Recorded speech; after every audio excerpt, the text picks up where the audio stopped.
Hey, it's Q&A day number 2. And a few people ask a similar question here, which is basically my origin story. So Chadwell, Robert Johnson, and Brittany Brown all ask sort of variations of how did I get started in comedy music? How did it all begin? So this will be a little bit of an extension of day 1, but we'll go a little deeper on this one. So I started playing music when I was 8 years old, because my mother asked me, she said, hey, do you want to take music lessons at school? And because they had this thing where you get out of class and you go take music lessons. I said, I don't know. I'm not sure. I don't know. And she said, well, girls like musicians. And I was like, oh, cool. Sign me up. Age of 8. And she said, what instrument do you want to play? And I said, I don't know. I have no idea. She said, look, if you play the flute, you'll always be the only boy in the section. And I was like, hey, that sounds like a good idea. Sign me up for that. And I was, all the way through college, the only boy ever in the flautist section. And I never dated another flautist, but I did meet my best friend Dave in the clarinet section next door, so it wasn't a total loss. And so I had this program where I got out of class and I got to go take music lessons. The teacher's name was Paul Avila.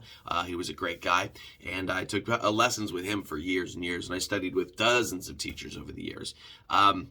So fast forward later, I picked up piano, I think when I was 12 or 13 years old. I started playing the guitar when I was 16, stole my dad's old Harmony F-hole acoustic, had action. I was huge off of the neck. It was impossible to play. I wish I still had that guitar. I gave it to somebody and I shouldn't have done that. And so I picked all those instruments up, and when I was, I must have been 19 or 20.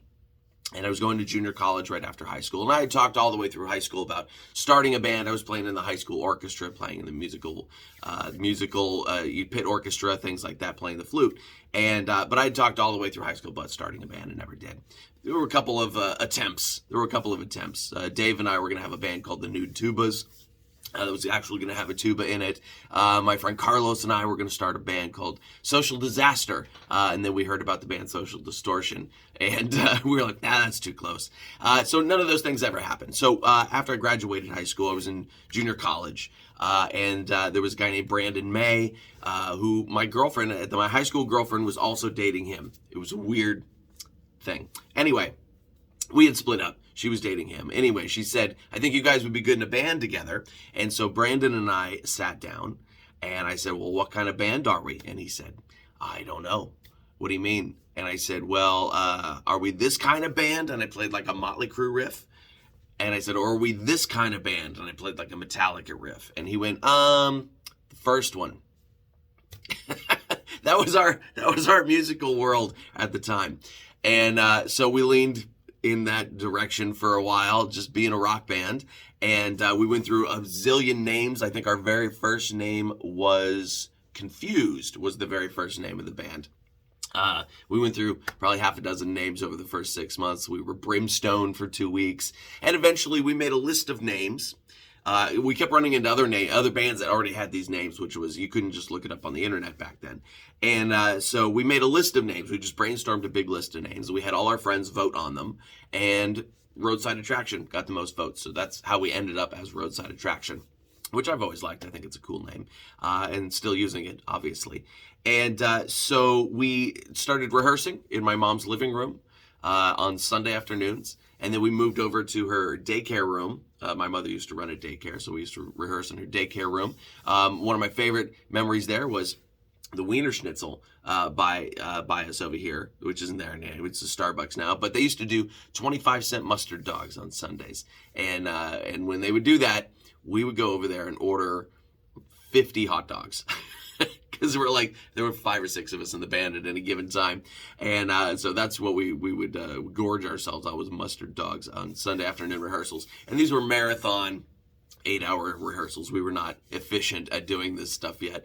For the first year, we played Highway to Hell by AC/DC a whole bunch of times, wrote a few songs of our own, didn't play any shows. And then Brandon walks in one day and he says, we have a show. And we were like, what do you mean we have a show?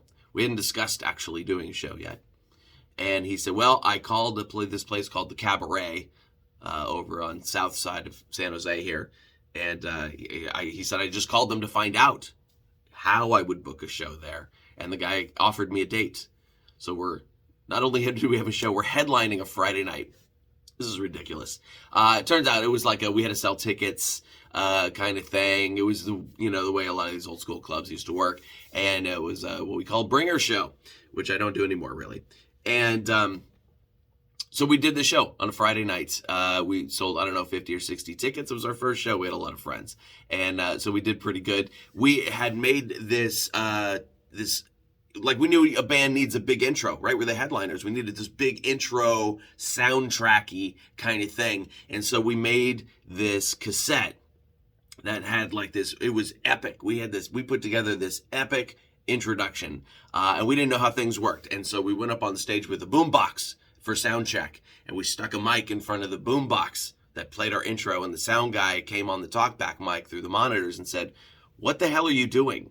And we said, "It's our intro track." And he trudged up to the stage. Typical, club, angry, bitter sound guy.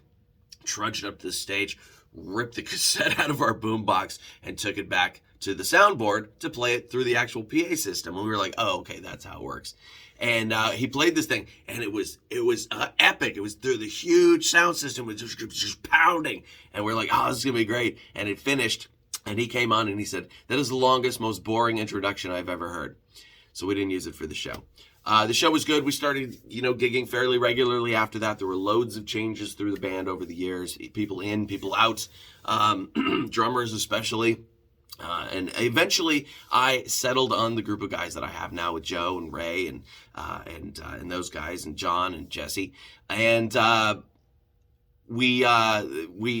had been at a music convention in Las Vegas. I had a mentor at the time, a guy named Tim Sweeney, who was very helpful to a lot of us independent musicians in showing us how to make our way through the music industry without having to sign one of those horrible major label record deals, which is basically a glorified bank loan at really high interest.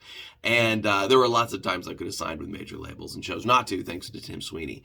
Anyway, Tim was throwing this convention for independent musicians in Las Vegas, and one night we were sitting around this hotel pool in Vegas just playing songs for each other, and I played a song that I had written called Whale Blubber. Back up a second. I had recently split off with the guys that I was playing with, and I was sort of alone at this point, just putting stuff down on my recorder in my studio, my rehearsal studio, just banging out stuff. And some of them were goofy. It was just really just letting the brain droppings happen. And so I'd written a song called Whale Blubber, which is a love song. It's based on a line from the Jim Carrey film called Me, Myself, and Irene. You can find it in the movie. And I played the song called Whale Blubber, and everybody was like, "Oh my gosh, that song is really funny." And the next morning they were like, "Hey, we can't get that Whale Blubber song out of our head. That's what you should be doing, that comedy stuff." And I was like, "Nah, that's B-side material. That's not. I'm a serious musician. I'm a serious songwriter. I'll put those out every once in a while or whatever for fun."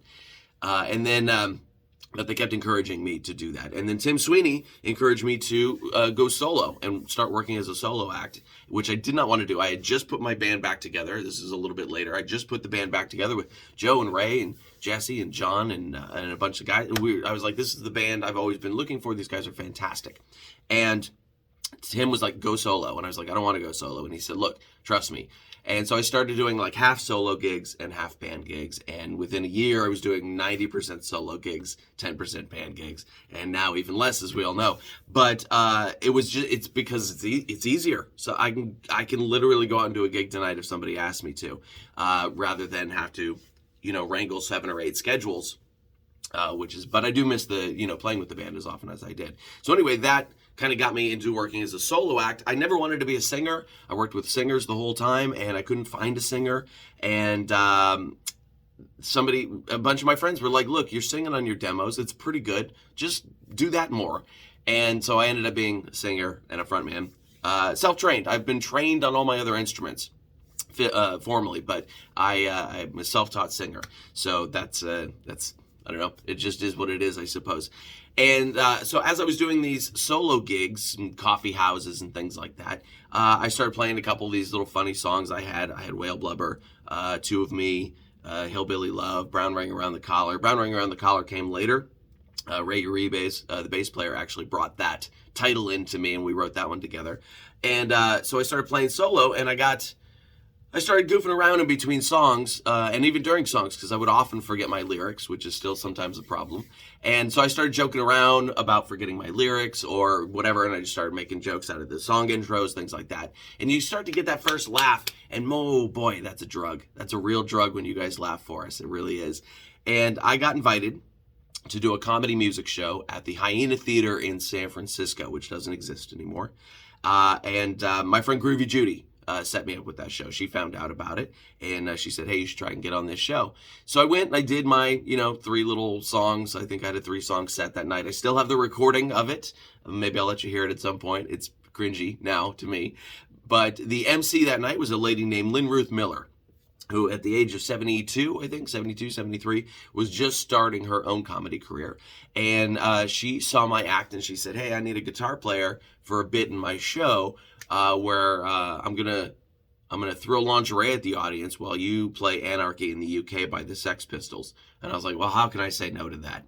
So Lynn Ruth started taking me around to all the clubs here in the Bay Area, all the different comedy venues, little bar shows and things like that. And then once we did her thing, she would go, hey, he's got some stuff. Why don't you put him up for a few minutes? And they would go, can you do 7 minutes? I'd be like, I can do 7 minutes. I did 4 hours with my band last week, and because we used to do those bar gigs. And then you realize how ungodly long 7 minutes on a comedy stage is. It is a long, long time, especially if it's not going well. And so I started doing these little 7 and 10 minute sets around town and making a name for myself as a comedian. And I caught a lot of flack for being a guitar comic, as they call it, as the traditionalist comic. We fall under the banner of prop comic, ventriloquist, where it's not traditional stand-up like the traditionalist, like a guy talking into a microphone.